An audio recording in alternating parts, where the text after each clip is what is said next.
Or how do you improve your health?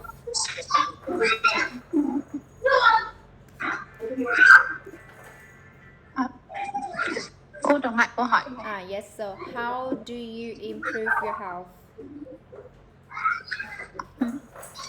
I eat healthy food and drink more water. You eat more healthy food, right? And Drink more water. drink more water. Anything else? Exercise. Do exercise. Yes. Yes, okay. This is the way you improve your health, right? Yes. Okay. Anything else? And sleep well. Oh yes, sleep well. So we need to sleep 8 hours per day, right? Yeah. Yeah. Okay. So now, how about you, Bao? Bao, please. How about you?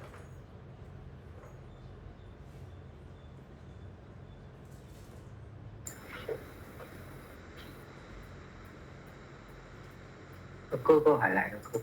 So how do you improve your health? What do you do to improve your health?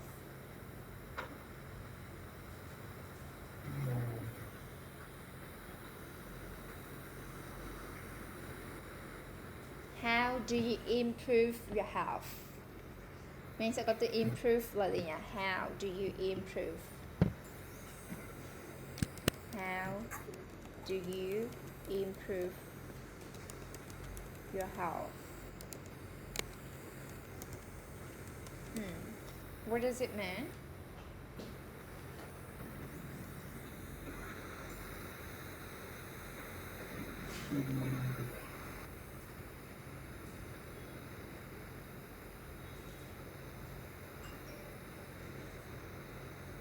What does it mean? Câu này sẽ có nghĩa là gì nhỉ? How do you improve your health? Đó. Các em làm sao?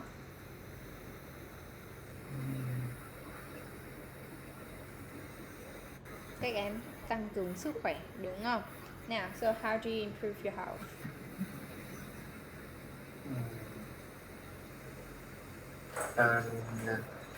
Do exercise. Do exercise. Go to the gym. Go to the gym. Yeah, go to the gym.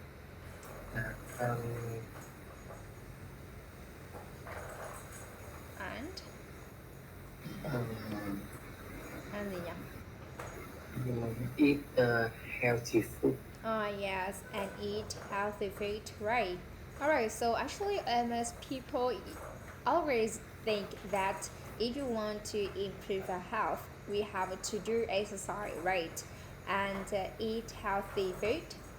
That's all. Đúng không ạ?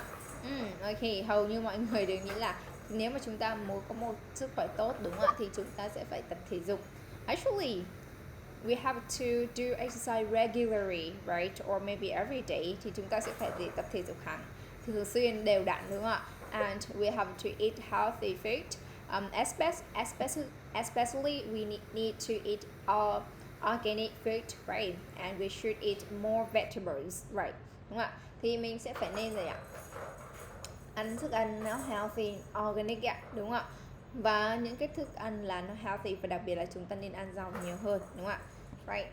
No. So now let's go to the article today. Read the article and choose the correct action. Public health, right?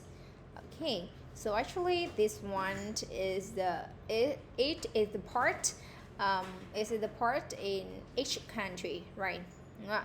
Cái này nó sẽ là một phần ở trong một số ở trong các đất nước, đúng không ạ? Public health. Actually, in Western countries, they really concerned about public health, right? It's the reason why their insurance, their health insurance is quite high, right? Đúng không ạ? Về cái bảo hiểm về sức khỏe của họ thì khá là cao, đúng không ạ? Nhưng mà ở bên mình thì nó sẽ phụ thuộc vào tài chính của mỗi người, đúng không ạ? Bây giờ thì chúng ta sẽ đọc và chúng ta sẽ đi tìm hiểu.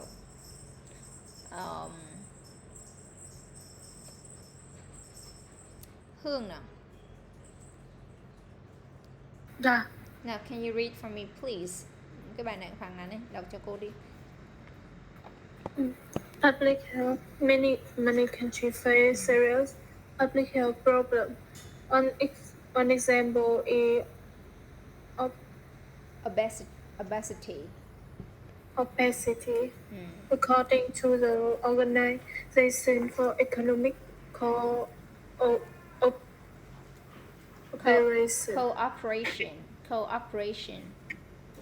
Cooperation and Development. One in two adults and nearly 1 in 6 children in each member country are overweight. Or obese. That puts pressure. Overweight or obesity. That puts Tiếp theo, they put pressure on health services. That puts pressure on health services. Some countries are looking at ways of improving public health. One way is to encourage people to eat better. Some countries, such as the United States and the United Kingdom, have filed a campaign. They tell people that they should eat 5 portions of fruit and or vegetable each day.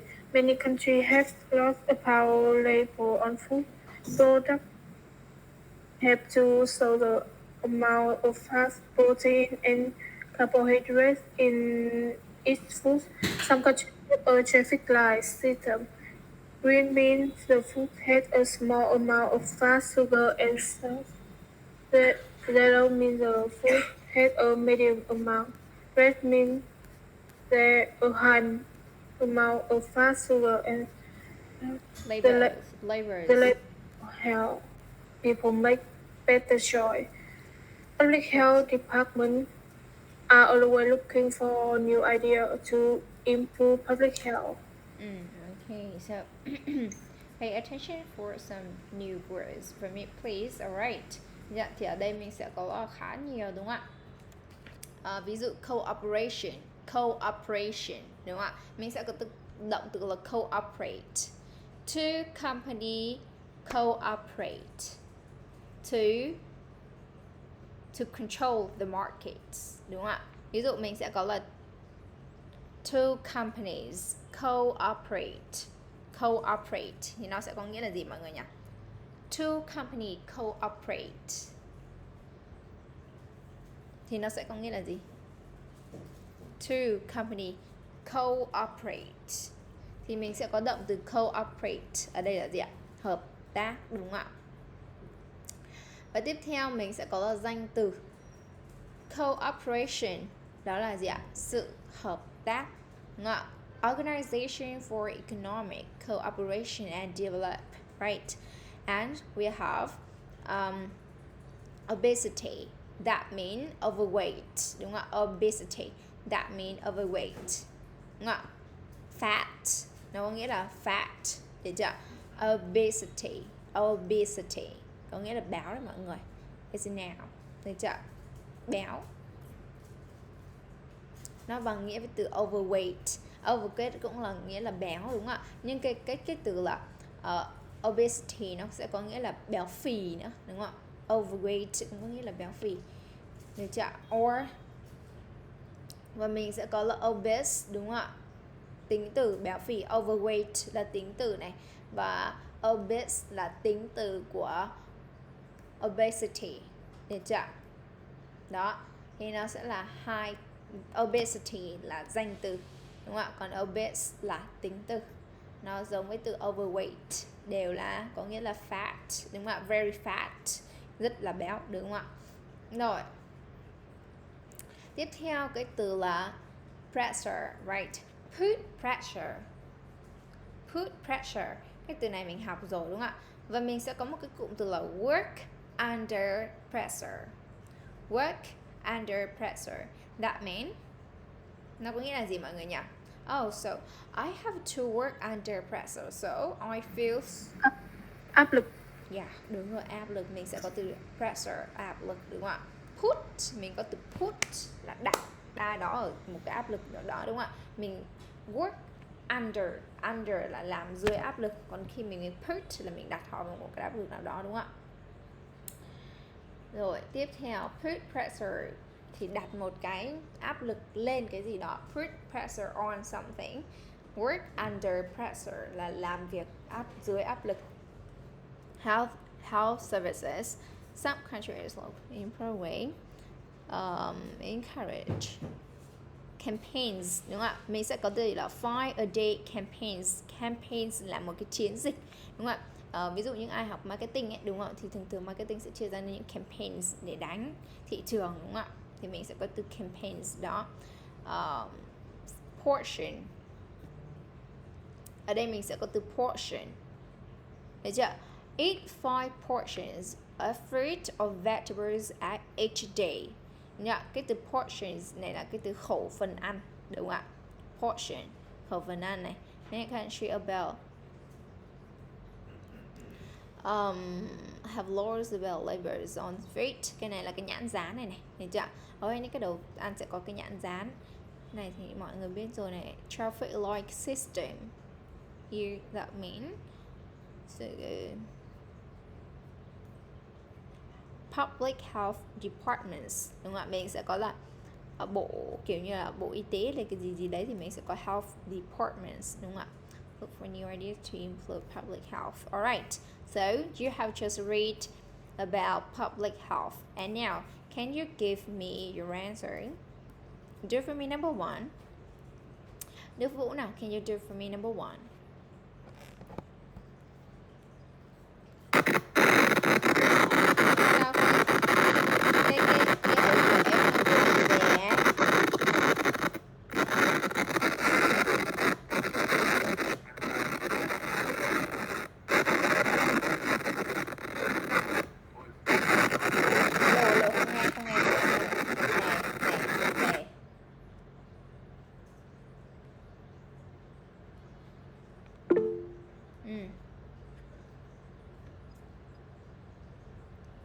Health.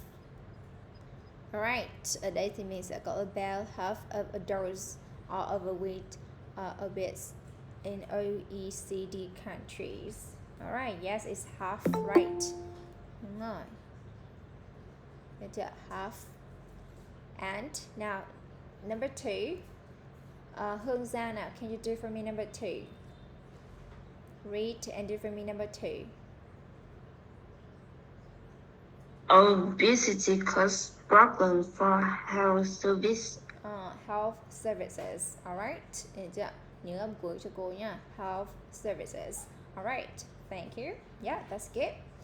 Okay. So, where is number 3? Miss Tao, please.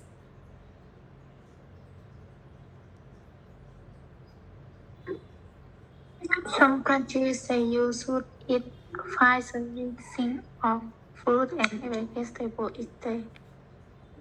Yes, so 5 services of fruit and vegetables, right? Yeah, thank you. And the next one, Bao, please, where is number 4? In a traffic light system, you can eat less fat if you choose a label where the fat is in green. Yes, in green, right? That's good. So I think that is really easy for you, right? And now, let's move to practice 2. Check the raining storm tips you have used. Alright, so now, actually I think that in your life, sometimes you have to use raining storm tips, right? So now can you tell me which one do you use? Alright. Now the first person. Đức Vũ sao không rút được cái gì nhỉ? Cái make ra cho nó đỡ ồn nhỉ? Miss Tao, please. So here we have some tips. Here we have some tips. So which one do you have used?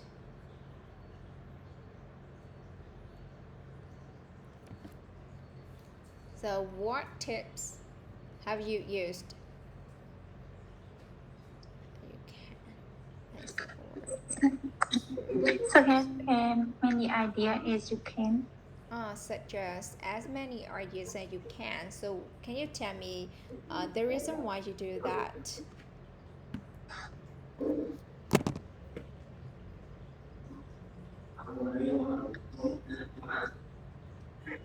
Why do you do through that tips? Để là mình chọn cái tip này.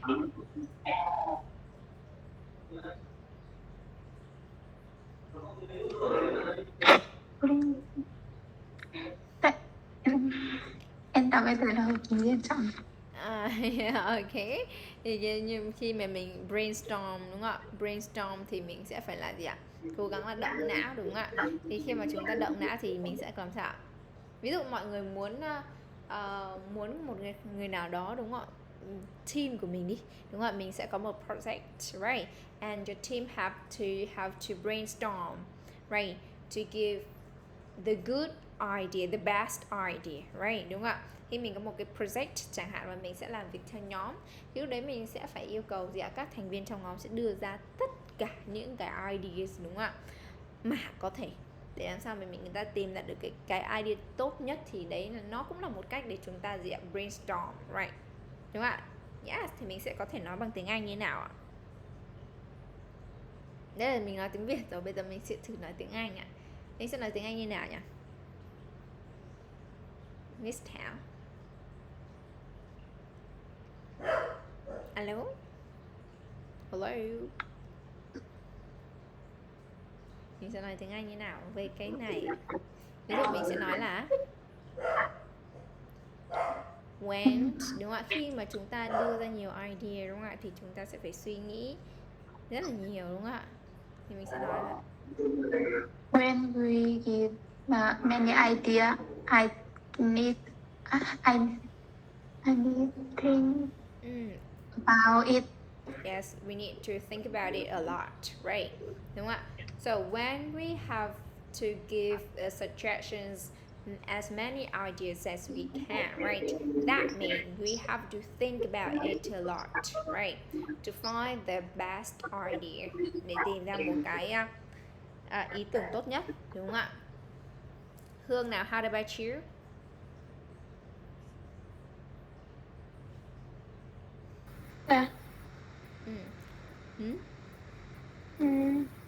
Which one? Which one is useful for you? Nếu khi mà em brainstorm thì em sẽ thường làm gì, làm như nào? Mình accept all ideas, useful, not useful, write them down. Make sure everyone in your group offers an idea. Go online quickly, look at other people's idea.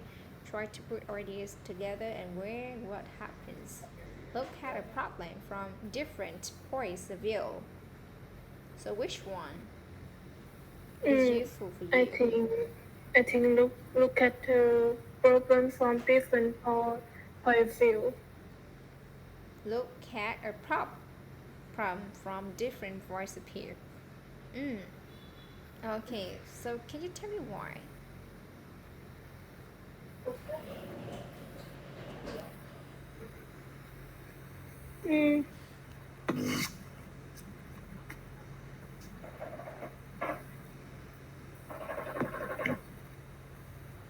Tại sao nhỉ?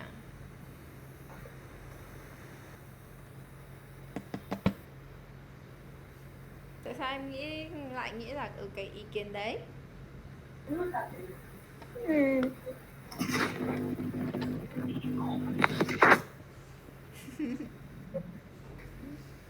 Đầu tiên thì để mà brainstorm đúng không? Thì khi mà chúng ta khi mà chúng ta nhìn về cái vấn đề đấy thì chúng ta sẽ phải là gì, động não, đúng không, là vậy cái vấn đề này thì chúng ta sẽ phải giải quyết như thế nào, đúng không ạ, cái vấn đề này nó sẽ có những cái điểm gì, đúng không ạ. Đấy thì đấy là cái mà vấn đề mà chúng ta sẽ cần phải giải quyết ở đây, đúng không ạ. Thì khi mà nhìn thấy cái vấn đề đấy thì chúng ta sẽ phải có các solution, right, we have to find solution, đúng không ạ. Mình sẽ phải tìm ra những cái giải pháp, đúng không ạ, giải pháp cho cái vấn đề này, đúng không ạ, cách giải quyết chẳng hạn. Rồi mọi người thì kiểu như là mình không hay có những cái mà cái game brainstorm nhiều, đúng không. Đó có nghĩa là thường có thể là mọi người khi mà có vấn đề thì mọi người sẽ thường là đưa ra cách giải quyết luôn nhỉ. Okay. How about you, Đức Vũ, please?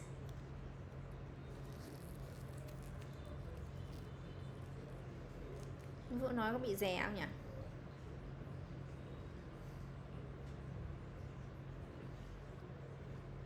Hello, hình như bị rè à? Không nghe thấy à? Rè lắm mà, đúng rồi, rè. Tại sao nó cứ rè nhỉ? Bảo nào, how about you, Bảo?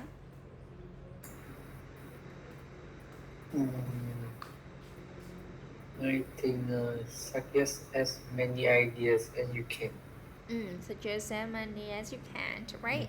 So, can you tell me the reason why you think that is a good tip? Tại sao đây sẽ là một cái good tip nhỉ?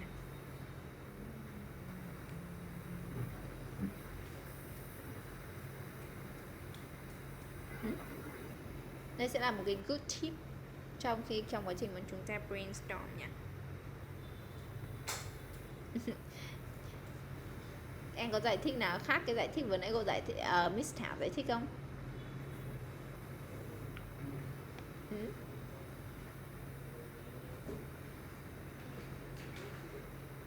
Ví dụ là gì?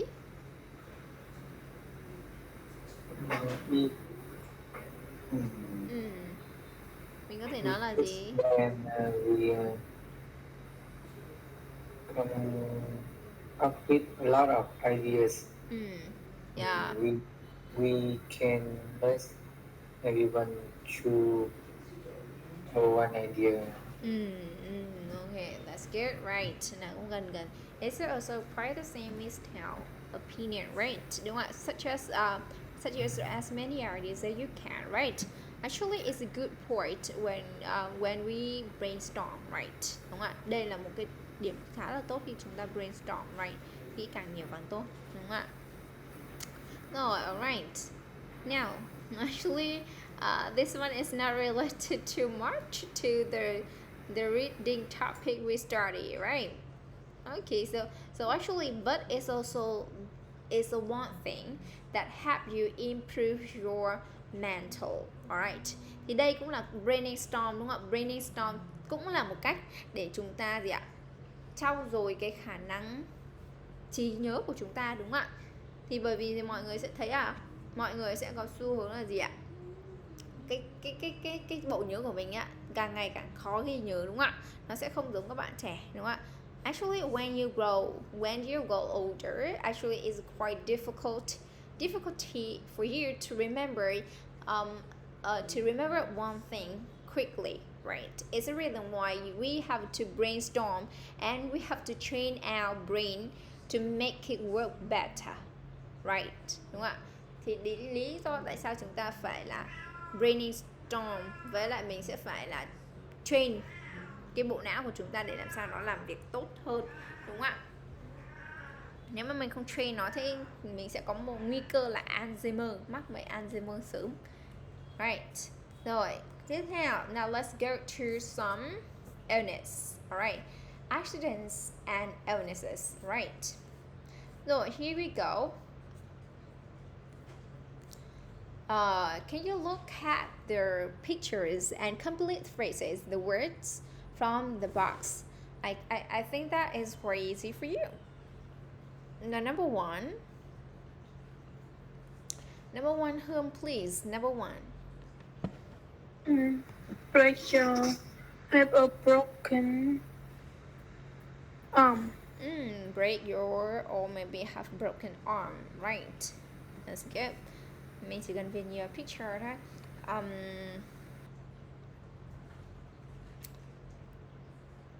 Đức Vũ now. What is number two?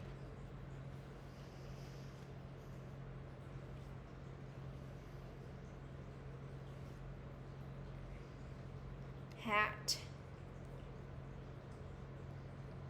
Okay, have hat day. Yes, that's good. And number three, Bảo. Yes, Bảo, please.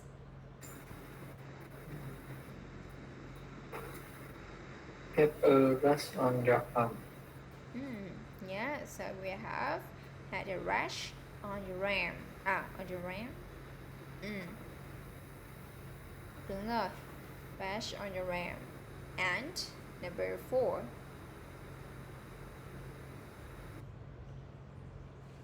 Number four, Hương Giang, please.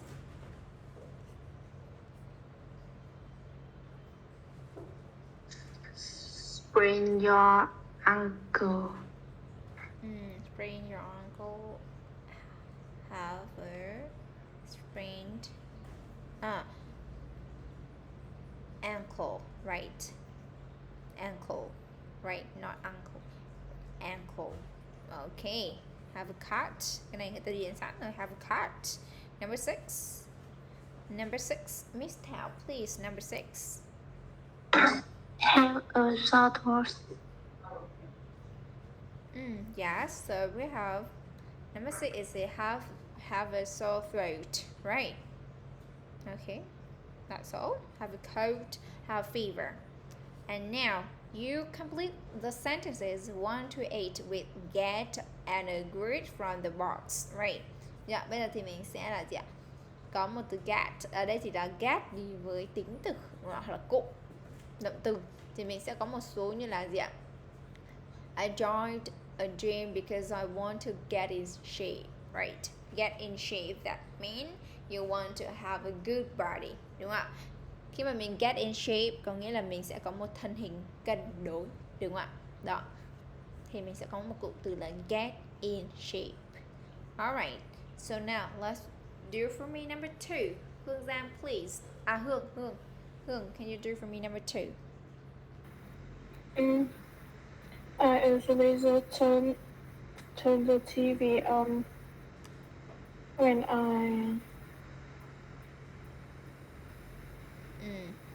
I always just turn on TV on when I get the dog from home. From work.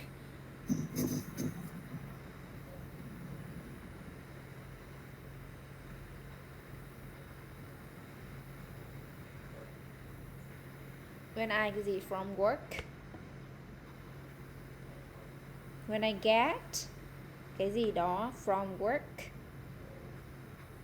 Thì mình về đâu thì mình mới có TV. Where? home. Yes, thì mình sẽ có cái gì? When I get Home. Yeah, when I get home from work. And number 3. Đức Vũ, please. Number 3.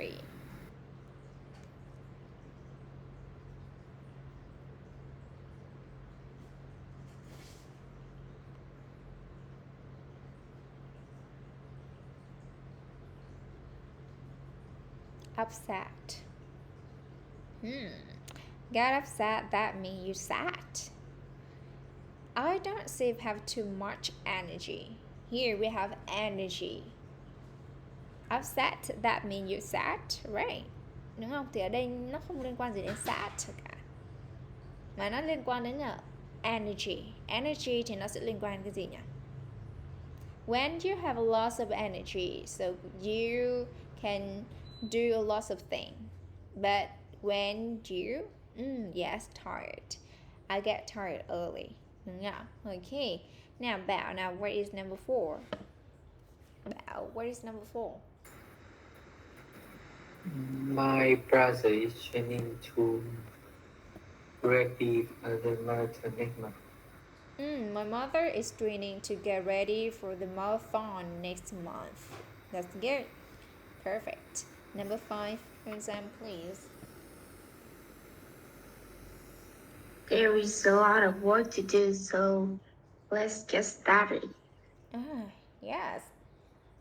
Let's get started. That's good.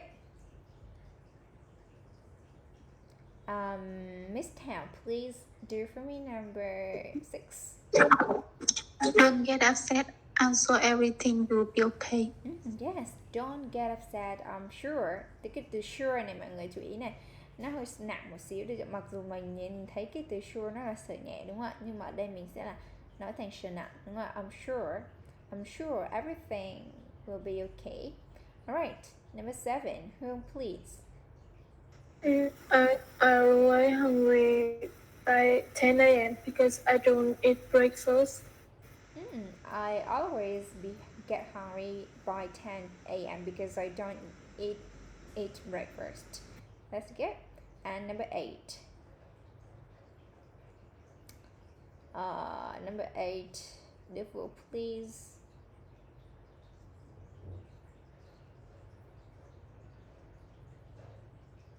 Number 8, get sick. When you are in bad shape, you often get sick and take time off work. Yes, đúng không ạ? Get sick. Với cái từ get sick thì mình sẽ có thể là ốm đúng không ạ? Ốm thì mình sẽ có là thể blue đúng không ạ? I'm blue, I'm under the weather. Đó chỉ là một số cái từ khi mà chúng ta nói là chúng ta bị ốm này. Thay vì nói là I'm sick, I get sick, I'm ill đúng không ạ? Thì mình sẽ có thể nói là I'm blue. No, I'm sorry, under the weather đúng không ạ? I'm under the weather. Mặc dù là mình nói là under the weather là gần dưới thời tiết, kiểu như là thời tiết nó ảnh hưởng lên mình á, kiểu như mọi người thấy có cái kiểu thay đổi thời tiết thì sẽ ốm á. Đó, thì mình sẽ có cụm từ là under the weather, được chưa? Còn I'm blue là nó sẽ bằng với cái từ là get upset, được không ạ? Alright.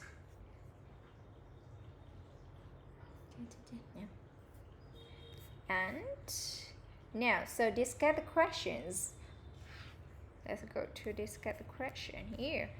Now, so can you tell me, what do you usually do when you get home from class, work? What are some ways people can get in safe? And do you eat only at meal times, or do you get hungry between meals? All right. So actually, the number 1 I think that is quite easy for you. So now I want to ask you number 2, or maybe you can answer. Which one do you like? Dạ, mình có thể trả lời cái câu nằm. Được. Nào, đầu tiên, can you tell me?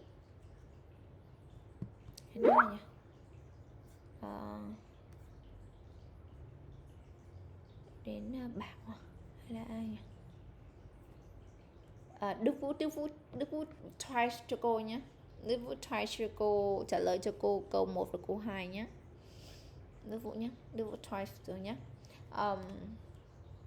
Bảo nào. Bảo, can you tell me what do you usually do when you get home from work?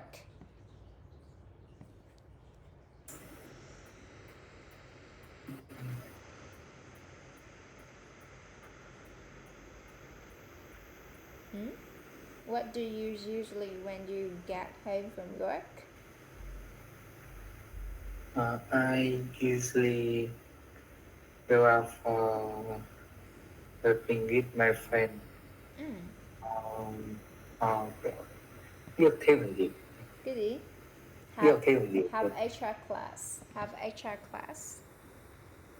Have HR class. That's all. Have HR classes. Nó nhiều lớp học thêm, chắc không phải đi một lớp nào, chắc đi nhiều lớp nha. Đúng không? Have HR classes.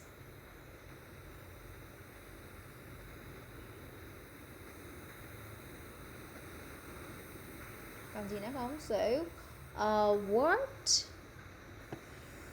Number 2, what are some ways people can get in shape?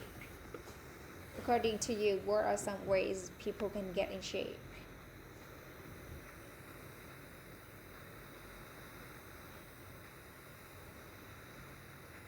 I think it go to the gym. I think it go to the gym and Go to the gym and do exercise. Go to the gym and do exercise. That's all. Do you have any new ways? Có cách nào mới không nhỉ? Có cách nào khác mới không?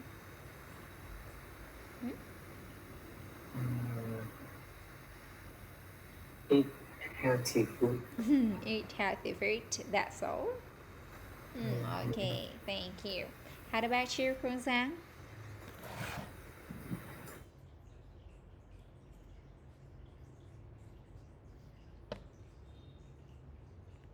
Yeah. How about you? What do you usually do when you get home from class? I usually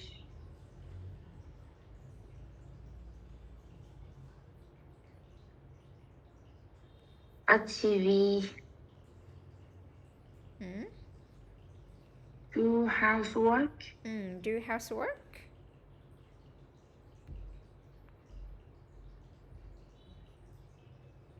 Anything else? Play sport. Hay nhắc đấy. Play sports, yeah. All right. Now, so can you tell me, what are some ways? Number 2. Can you tell me number 2? What are some ways people can get in shape? Doing more what? Doing more. Eat healthy foods. Eat healthy food. Anything else? Any another ways? New Do ways. exercise. Do exercise? Yeah, of course. It's a normal ways, right? Đó là một cái tức là normal, popular ways, right? Nếu mà chúng ta có một thân hình, muốn có một thân hình đẹp thì chúng ta sẽ phải làm gì nhỉ? Chắc chắn là make sure we have to do exercise, right? We have to eat healthy food, right? Còn gì nữa không?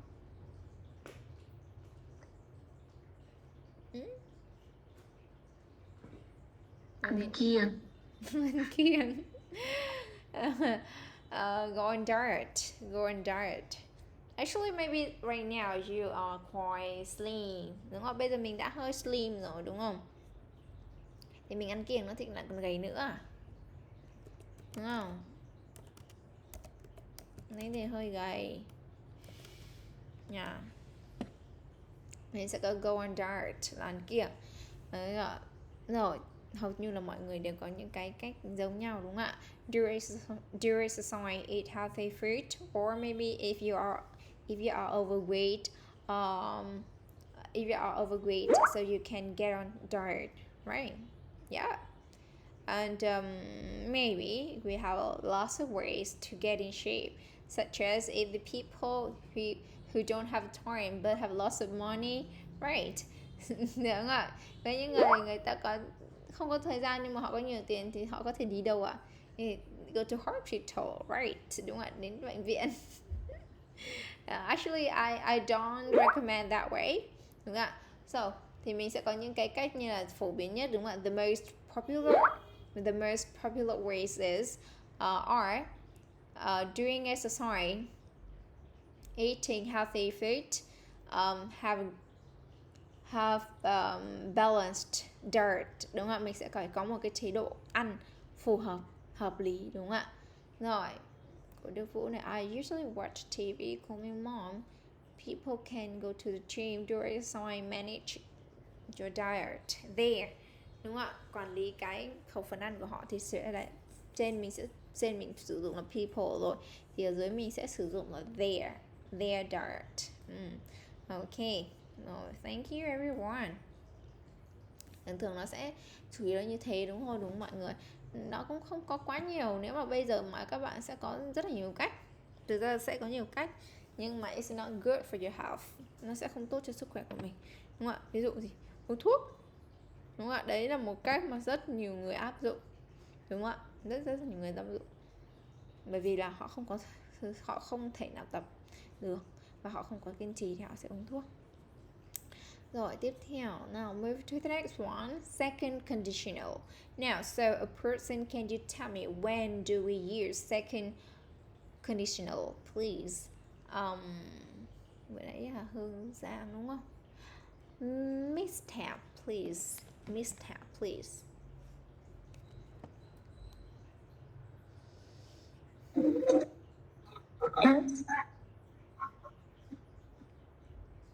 Yeah. So, when do we use second conditional, please?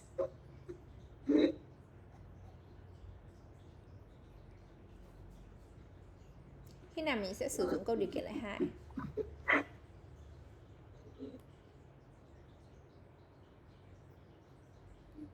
Cái này em không nhớ. Anh nhớ, ví dụ mình sẽ có câu lời hạ điều kiện lời 2 này. If I were you, I would study English harder. Nói về một điều sẽ không thể xảy ra, không có thật. Yeah, actually it's talk about something that opposite the present, đúng không ạ? Nó trái với gì ạ? Hiện tại, đúng không ạ? If I were you, can I be you? No, đúng không? Cô không thể nào là em được, đúng không ạ? Thế nên là khi chúng ta là if I were you, nếu tôi là bạn, thì cái đấy là gì ạ? Trái với hiện tại, đúng không ạ? Trái với hiện tại. Thì câu điều kiện là 2 là câu điều kiện trái với hiện tại, được không ạ? Trái với hiện tại, tôi không thể nào là bạn được và bạn cũng không thể nào là tôi được, được chưa ạ? Rồi thì mình sẽ có câu điều kiện là 2, đúng không ạ? If I were you, I would study English harder, đúng không ạ? Thì cái câu này mọi người thấy nó sẽ sử dụng cho gì ạ? Lời khuyên, khuyên. Nếu tôi là bạn tôi sẽ thế này thế kia, nếu cái gì đấy thì bạn thế này thế kia, đúng không ạ? Đấy, thì nó lời khuyên thì mình sẽ có câu vậy để if thì mình sẽ chi ở gì ạ? Quá khứ đơn, đúng không ạ? Quá khứ đơn. Đặc biệt nếu mà có to be thì mình luôn luôn chia to be là were, được chưa? Và các bạn, cái này thì cô không biết giải thích làm sao, được chưa? Nhưng mà trong quá khứ, đúng không ạ? Thì mình sẽ được học là gì ạ? I sẽ đi với was, đúng không ạ? She sẽ đi với was, he sẽ đi với was, it sẽ đi với was, hoặc một số danh từ số it sẽ đi với was, đúng không ạ? Nhưng trong câu điều kiện là 2 thì người ta chỉ sử dụng là were thôi, được chưa? I người ta cũng đi với were, nói chung là nếu mà có to be nha mọi người nha, tất cả các chủ ngữ nó đi với were, người ta dùng were, được chưa? Rồi tiếp theo mệnh đề sau if, đúng không ạ? Mệnh đề sau if thì mình sẽ chia ra gì ạ? Would, đúng không ạ? Would cộng với lại verb nguyên thể, đúng không ạ? Nó khá là dễ mà, đúng không mọi người? It's easy, right? Now, so let's complete the email with the correct form of the words in partners. All right. Now, so read and do for me number 1. Một bạn đọc và làm cho cô câu 1 nào. Hương, please. Hương nào. Hương đọc từ đầu cho đến câu 1 nhé. Thanks for your email. It was great to hear from you. And it's so excited that you have a big game coming up. So you asked for the advice about training, and I have a few ideas. First, I know there are only 2 weeks until the game, but I wouldn't do too much training. If I were you, especially as It's it's winter now. Okay, so mình sẽ có là gì ạ? Wouldn't do hoặc là would not do, right? Đúng rồi, that's good. Now number 2. Đức nào, Đức Vũ nào. Where is number 2?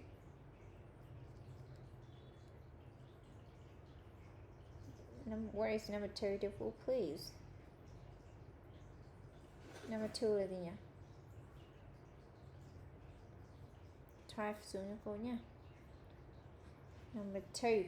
Their problem is that there's a lot of rice on the ground, and if you cái gì đó, your ankle, you would not be able to train for days. So try and take it easy and do a little at a time. Right. Okay. So we have a test sprained. That's good. Do not. Now, so do for me number 3. Number three. Bảo, please. Number 3.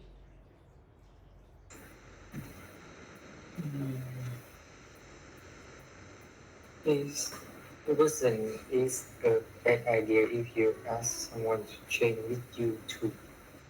Wasn't. Ở đây có phải mệnh đề if không nhỉ? Mình sẽ xem là mệnh đề nào mệnh đề if, đúng không? Mệnh đề nào không phải là mệnh đề if thì mình sẽ biết là mình chia ở đây, đúng không? It's cái gì đó, a bad idea if I ask someone to train with you too, đúng không? Thì mệnh đề if là mệnh đề nào nhỉ? Chứ có chỗ nào có if là đấy là mệnh đề if, đúng không? Thì là mệnh đề if sẽ là từ câu này. Thì mệnh đề if đây là mệnh đề if, đúng không? Thì chỗ này mình sẽ chia là gì nhỉ? Vừa nãy em chia được weren't, đúng không? Nhưng mà chỗ này nó không phải mệnh đề if nên là mình sẽ không chia là quá khứ, đúng không? Mà mình sẽ phải chia như nào nhỉ?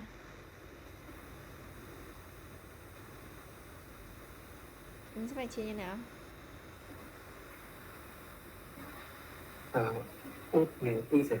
Yes, đúng rồi, mình sẽ có là wouldn't be, đúng không? It wouldn't be a bad idea, right? Wouldn't be nha. Ở đây mình có be là động từ to be ấy, nguyên thể, nhưng cái be này là be là nguyên thể, đúng không ạ? Thì mình sẽ vẫn chia ở bình thường thôi. Mình sẽ là it wouldn't be. Alright. So what is number 4? Read and do for me number 4.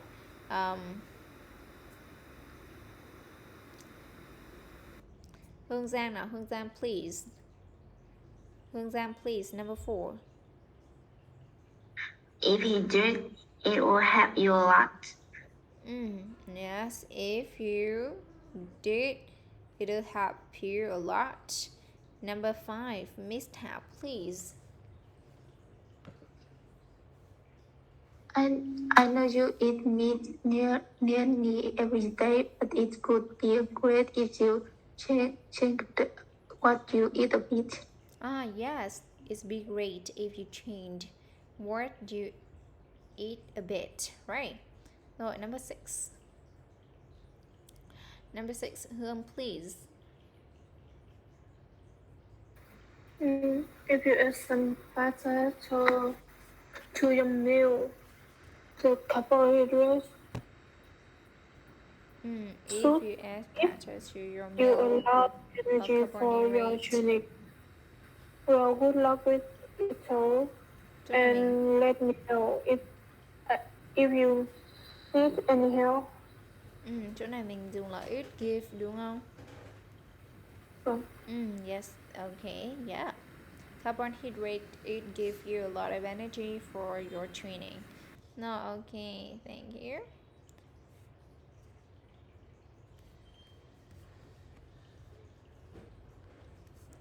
Now let's go to listen. Bây giờ thì mình sẽ đến phần listen nha mọi người nha. Đó, được chưa? Now first, you have to listen a podcast and choose and full. Alright, at first you have to read 5 sentences. Alright, bây giờ thì mình sẽ phải đọc 5 cái câu mà chúng ta sẽ phải xem là nó đúng hay là sai, được chưa?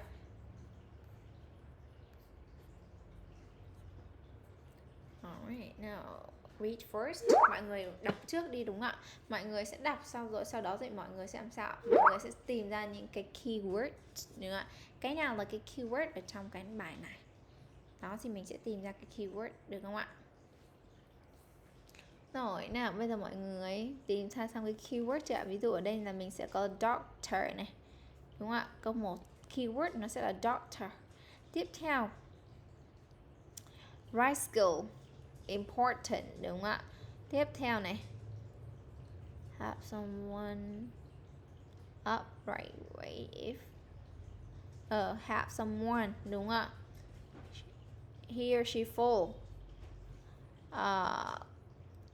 call an ambulance, đúng không ạ? Ambulance. Tiếp theo with broken arm thì mình sẽ phải làm gì? Find something long and hard, đúng không ạ? Xem cái nào thì đúng nha mọi người nha. Đấy, mình đã vừa gạch chân ra một số những cái keyword rồi, đúng không ạ? Thì bây giờ mọi người sẽ phải nghe đến những cái keyword đấy. Nếu mà trong trường hợp nhé mà mình không nghe được thì các bạn nhớ là phải gạch chân những keyword, đúng không ạ? Rồi bây giờ mình cùng nghe nha. Listen please. Hello, I'm Dan Foster. This week, our guest is Madison Gray. Madison is a nurse, and she's going to be talking to me about being ready for accidents.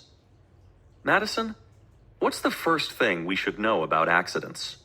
The most important thing is to have some basic training in first aid for common accidents.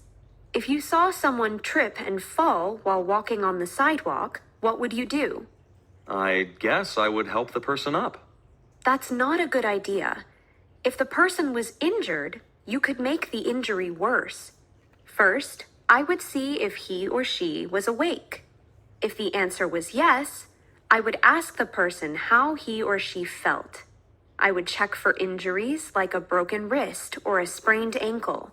Then I might help the person sit up. And if that was okay, I'd help the person stand. And what if the person wasn't awake? Then I would see if he or she was breathing. If not, I'd do CPR and call an ambulance. If the person was breathing, I would try to make him or her comfortable. Then I would call an ambulance. Okay. What about something like a broken arm? First, I would check for any cuts. It's important to stop any bleeding first because you can lose a lot of blood very quickly. If there were any cuts, I would press on them with a clean cloth. Then I would find a way to keep the arm from moving. If I could, I would put ice on the arm for the pain. Finally, I would call an ambulance. We'll be back with more from Madison after these messages. Okay, so you have just listened to a postcard and now so you can tell me your answer. So which one is true and which one is false? So the false one, can you correct it? Dạ, cái sai thì các bạn có thể sửa nó được không cho cô nha, nếu mà các bạn sửa được, được chưa? Nếu mà không thì it's okay. Now, so can you do for me number one? Hương Giang, please. Hương Giang. Number one, false. Number one, false. Ray is a doctor, so who is he? Thế ông ấy là ai? Biết không? Nhớ không? A nurse. A nurse?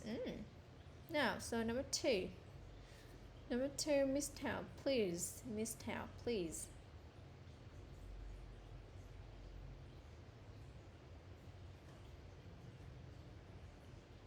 Miss Tao, what is number two?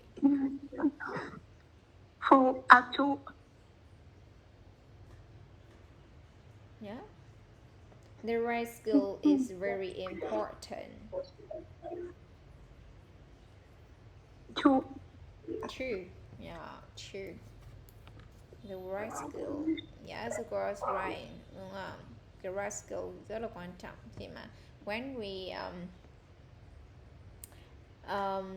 want to save or injure person, đúng không ạ? Khi mà chúng ta muốn cứu sống một người mà bị thương thì cái đấy nó sẽ rất là quan trọng, right? Now, number 3. First act.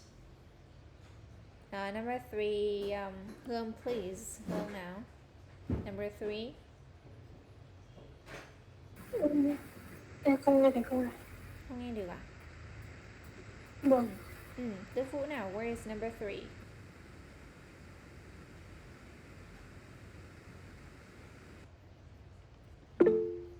Sure. Number 3. You should help someone up right away if he or she falls. Ai đi ngã là mình đỡ họ lên luôn à?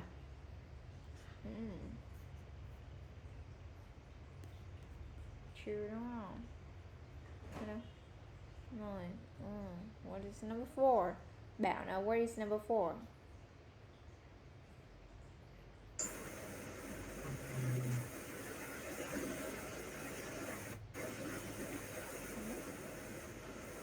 Number 4 là gì?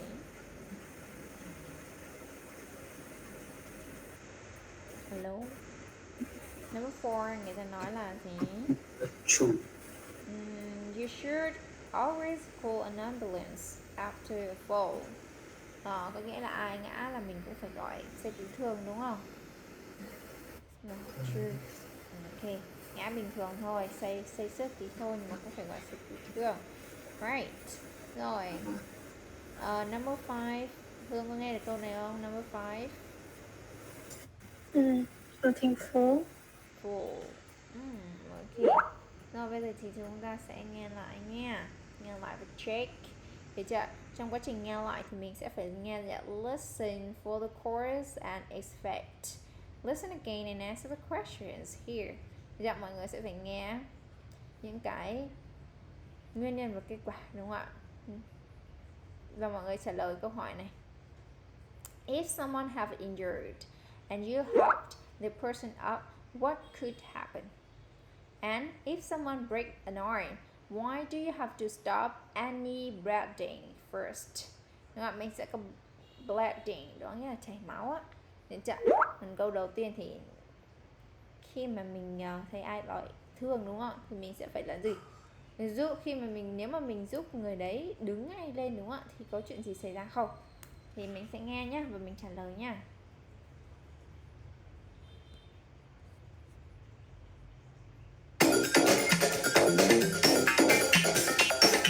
Hello, I'm Dan Foster. This week, our guest is Madison Gray. Madison is a nurse, and she's going to be talking to me about being ready for accidents. Madison, what's the first thing we should know about accidents? The most important thing is to have some basic training in first aid for common accidents. If you saw someone trip and fall while walking on Stop for a trip or fall đúng không? Thì mình sẽ làm sao? Đấy, vừa nãy mình sẽ có nghe thực là a nurse đúng không ạ? Và cô này nói thì sẽ phải là gì? Có những cái skill đúng không ạ? Thì hai cái câu đầu đúng này. Tiếp theo này.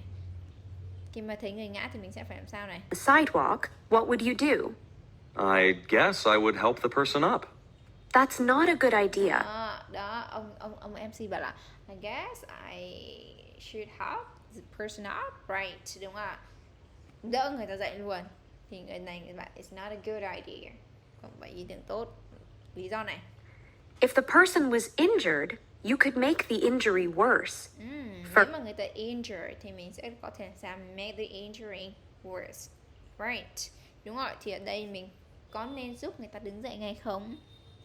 No, not. It's false, right? Cái này là false. Yeah. Rồi. What would you do?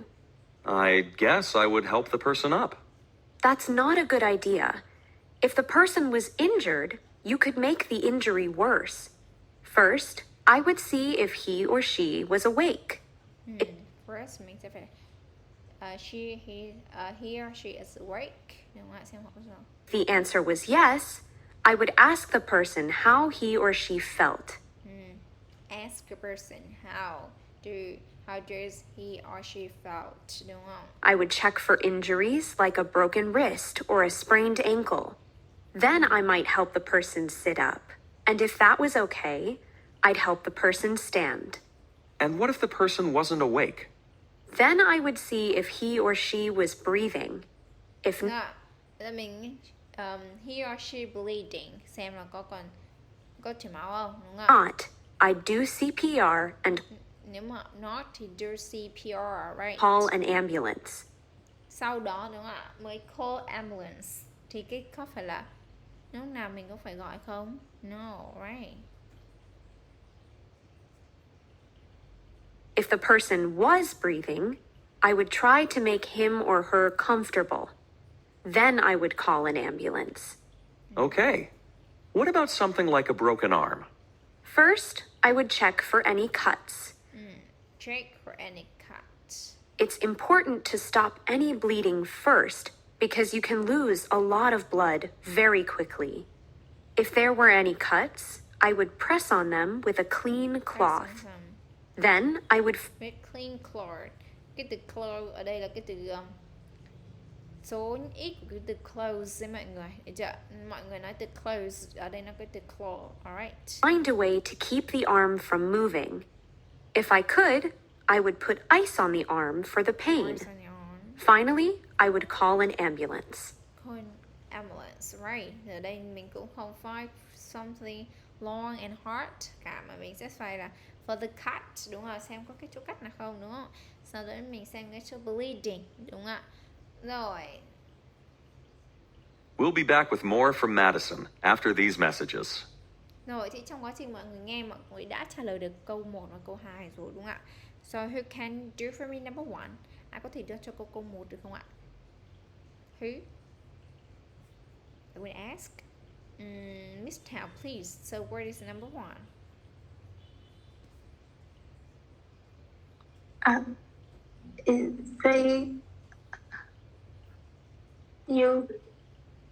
They could make a injury worse. Yes. You could make injury worse. Right, worse. Alright. No, you could make the injury worse. Alright. So what number 2? What is number 2? Hương, please. What is number 2? Em quên.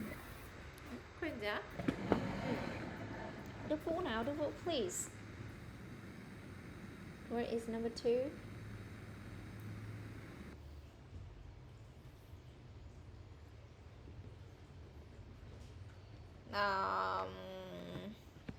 Why do you have to stop any bleeding first?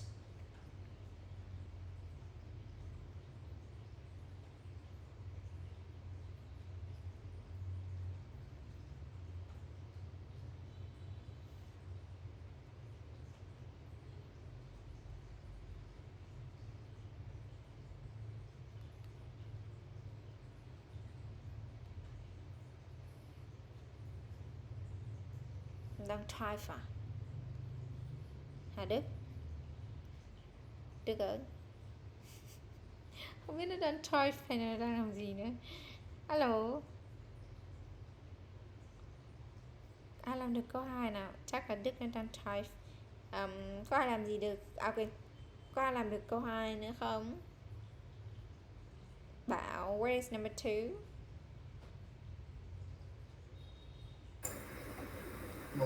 Em chưa nghe được bài. Chưa nghe được câu 2 à?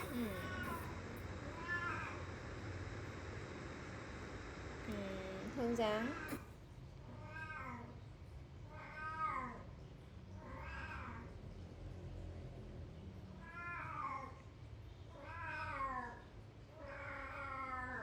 Hương Giang, where is number 2? Em chưa nghe được. Chưa nghe được á. Ai nghe được câu 2?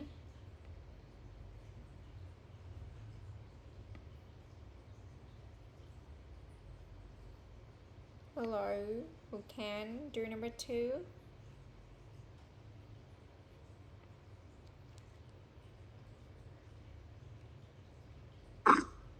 Because it can lose quickly. Because it cannot move quickly. Because the person can lose a lot of, khi mà người ta chảy nhiều máu đúng không ạ, thì nếu mà mình không không kìm máu đúng không ạ, thì người đó sẽ chảy nhiều máu nhanh đúng không ạ, thì mình sẽ có là because the person can lose đúng không ạ, a lot of blood quickly đúng không ạ, sẽ mất máu nhiều, right đúng không ạ.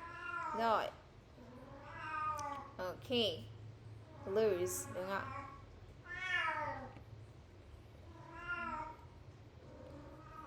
Ok, now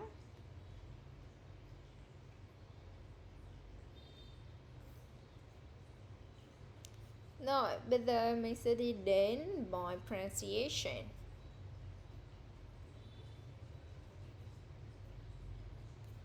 So here, actually, intonation in conditional sentences. So here, can you look at two sentences here đúng không ạ? Mình sẽ nhìn thấy hai câu ở đây. Thì nó sẽ gì ạ? Một câu trên thì nó sẽ lên ở mệnh đề if. Ví dụ mình sẽ là if I had, đúng không ạ? If I had a cough, I would buy some medicine. Or maybe if I had, đúng không ạ? If I had a cough, I would buy some medicine. Right, đó. Thì ở đây thì mình sẽ có hai cách để nhấn intonation. Một cái là lên ở động từ ở trong động từ của mệnh đề if đúng không ạ, và xuống ở động từ mệnh đề còn lại, hoặc là xuống ở mệnh đề if và lên ở mệnh đề còn lại. Được chưa? Bây giờ thì mọi người sẽ thử đọc xem nha. Nào, number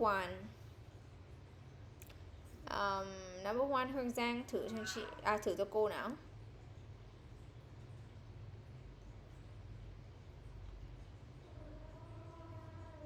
Tông giọng lên xuống hả cô? Đúng rồi. If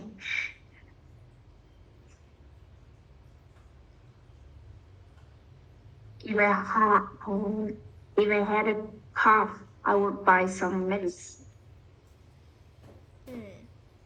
If I had a cough, đúng không? Had a cough, lên giọng là had a cough. If I had a cough, I buy, đúng không? I buy some medicine, right? Đúng rồi. Hoặc là if I had a cough, đúng không? I would buy some medicine. Đó, thì mình nhấn vào tông giọng ấy thôi, đúng không? Đó. Rồi. Nào, bây giờ mình đọc câu dưới nha. Bạn thử đọc câu dưới nào. Câu number one á.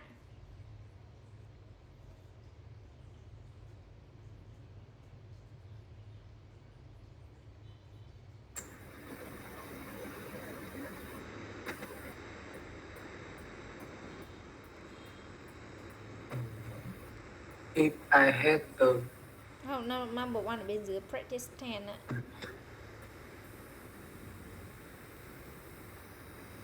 Em đọc như nào?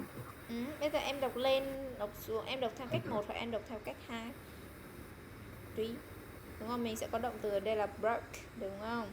Và một động từ là cold. Bây giờ em có thể đọc theo cách 1 là em lên là từ broke, em xuống là từ cold. Được chưa? If I broke my leg, I would call an ambulance. If I broke, em đang đi lên đúng không? If I broke my leg, I call an ambulance. Đúng rồi. Nào, bây giờ một bạn đọc câu theo cách 2. Hương nào.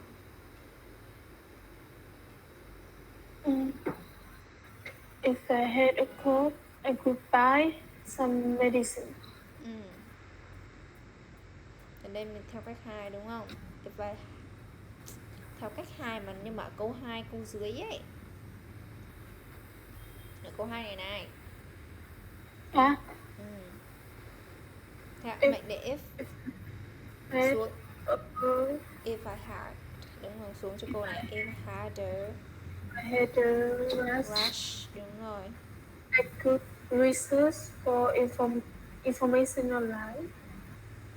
I reach, đúng không? I reach for information online, đúng không? Bây giờ mình đọc xuống này thì mình sẽ if I had a rush, I'd reach for information online. Đúng rồi. Mình sẽ chỉ cần lên xuống thôi, mình lên nhưng mình không cho dấu vào nhá. If I had the rush, đúng không? I'd reach đọc cao lên, đúng không? Đưa cao tổng lên. Đó. For information online. Đó, được chưa? Rồi, number 3. Miss Town, please.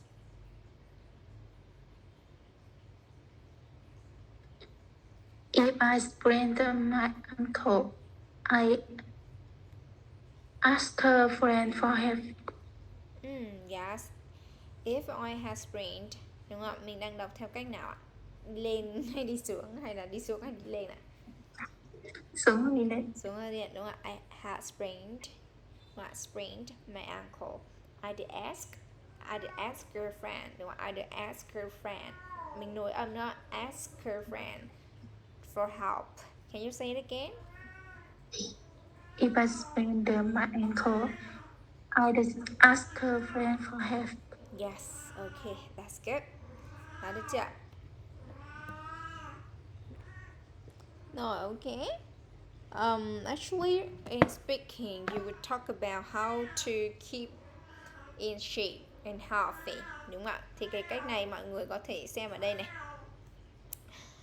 Và vừa nãy mọi người cũng có cách cũng nó có nói về how to keep in shape and healthy đâu, đúng không ạ?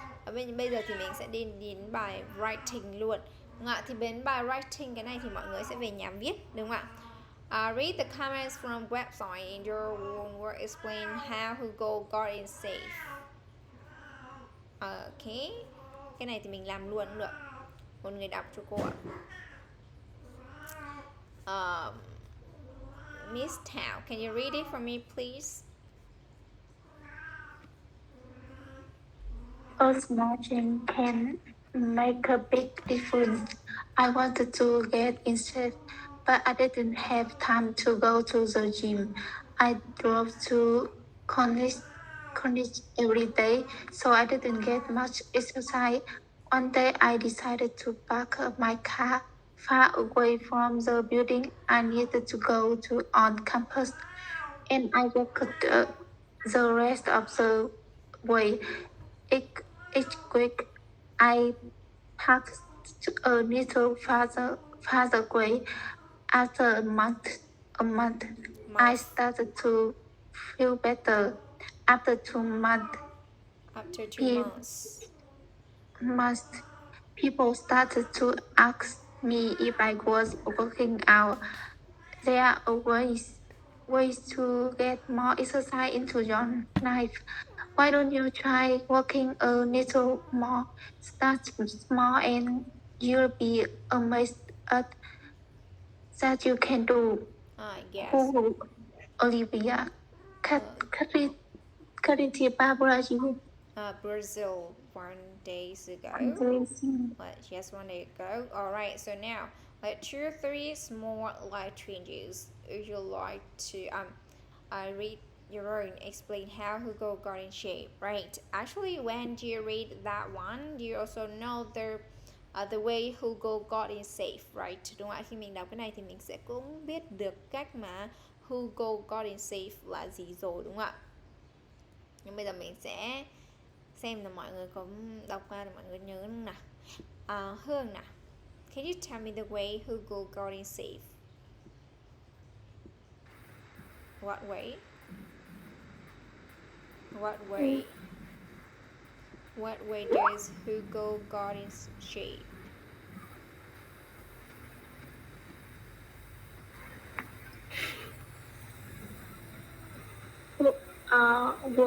Walk the rest of the way.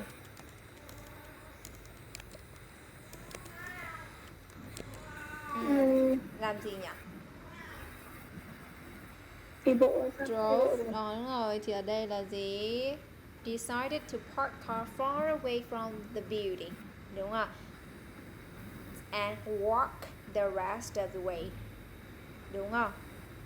Ở đây là không có thời gian để đi bộ thì không có thời gian để tập, đúng không ạ? Thì ông này đã quyết định làm sao ạ? Đi bộ. Park, đỗ xe xa rồi, xa cái tòa nhà của mình ra. Ví dụ là mình đang park tầm 1 cây chẳng hạn, đúng không? Đấy, đi xe nhà 20 cây cách công ty thì đi xe tầm 19 cây, còn 1 cây đi bộ. đúng không ạ? Thì đấy, it's a good idea, right? To get in shape, đúng không ạ? Rồi, walk, just a way, walk, chỉ một cách đó là walk, đúng không ạ? Rồi, here, actually we also have lots of things, lots of ways we can get in shape. 2 or 3 life changes if you like to try this guy. Why would you like to try them, right? Cái này thì mình sẽ về mình trả lời câu hỏi, đúng không ạ? Persuade some people to make a change. Bây giờ thì mọi người sẽ thử làm một cái bài, đó là gì ạ? Mọi người sẽ viết một cái bài để làm sao mà chúng ta có thể là get in shape, đúng không ạ? Chúng ta có thể là get in shape and stay healthy, đúng không ạ? Có một cái thân hình đẹp và có một cái sức khỏe lúc nào cũng khỏe mạnh, đúng không ạ? Thì ở đây mình sẽ nên làm gì ạ? Đúng không ạ? Thì mình sẽ là you should, mình sẽ đưa ra nếu mà các bạn muốn get in shape và you should và các bạn muốn là gì ạ? Stay healthy, đúng không ạ? Stay healthy thì các bạn should, các bạn nên làm gì, đúng không ạ? Nếu mà trong trường hợp các bạn không thể làm cái này thì các bạn nên làm cái gì, đúng không ạ? Đó, and why don't you, ở đây mình sẽ đưa ra là tại sao các bạn không các bạn nên làm cái này, nhưng mà nếu mà các bạn không có thời gian, chẳng hạn if you have to work in office 8 hours per day, so why don't you try to do desk exercise, đúng không ạ? Hôm trước mình có học về desk exercise rồi, đúng không mọi người? Đó, tập thể dục tại bàn đấy, đúng không ạ? Thì không thể đi ra ngoài chạy, hoặc không có thời gian chạy bộ thì hãy tận dụng thời gian là desk exercise, đúng không ạ? Hoặc là gì, mình sẽ đưa ra cho họ một số những cái ở trên này, đúng không ạ? Eat smaller meals, thay vì ăn 3 bữa, đúng không ạ? Inspire, yes, inspire you eat 3 meals, đúng không ạ? 3 meals a day, so you can divide your meal into smaller meals, đúng không ạ? You can eat about 4 meals a day, đúng không ạ? Ăn 5 bữa một ngày chẳng hạn. And if you don't have time to go to gym, you can use some fitness app, đúng không ạ? Nếu không có thời gian đến phòng tập thì sử dụng fitness app, đúng không ạ? And if at dining table, instead of you eat on the bed or maybe on sofa when you're watching TV or something else, you should eat at dining table, nên ăn tại bàn, đúng không ạ? You can focus on your meal, mình có thể tập trung vào cái bữa ăn của mình, đúng không ạ? Hoặc là eat a protein rich breakfast, đúng không ạ? Thay vì mình ăn nhiều cho bữa trưa hoặc bữa tối thì mình sẽ ăn nhiều cho bữa sáng, đúng không ạ? To have lots of energy for a long day, đúng không ạ? Thì mình ăn bữa sáng nhiều cho nó có energy, đúng không ạ? Cho có năng lượng cho một ngày làm việc, đúng không ạ? Đó, thì mình sẽ đưa ra những cái này, được chưa? Mình khuyên người ta thay vì này thì mình nên làm này, đúng không ạ? Đó, thì mình sẽ đưa ra những cái mà idea ở trên cái bài trên, và mình viết một cách là một cái bài là how can you have a good shape and stay healthy, alright, đúng không ạ? Mình đưa ra recommend kiểu như mọi người đang nghĩ là mọi người là một fitness instructor ấy, đúng không ạ? Một hướng dẫn viên fitness đó, thì mình sẽ có những cái lời khuyên gì cho những người mà đang muốn giảm cân này, những người mà muốn có một vóc dáng đẹp này, đó, được không ạ? Và những người muốn là có một sức khỏe tốt, right? Đó, thì mình sẽ đưa những cái ví dụ này ra, được chưa? Alright, okay, so this is our lesson for today. Do you have any questions for me? Rồi, thì đấy là cái bài của chúng ta ngày hôm nay. Thì có ai có câu hỏi gì cho cô không ạ? Hello? Không ạ. No? Okay, so if you don't have any questions for me, so I would like to finish our lesson today. Goodbye and see you next time. Bye. À, Bye. Nhớ là thứ tư học nữa nha mọi người nha.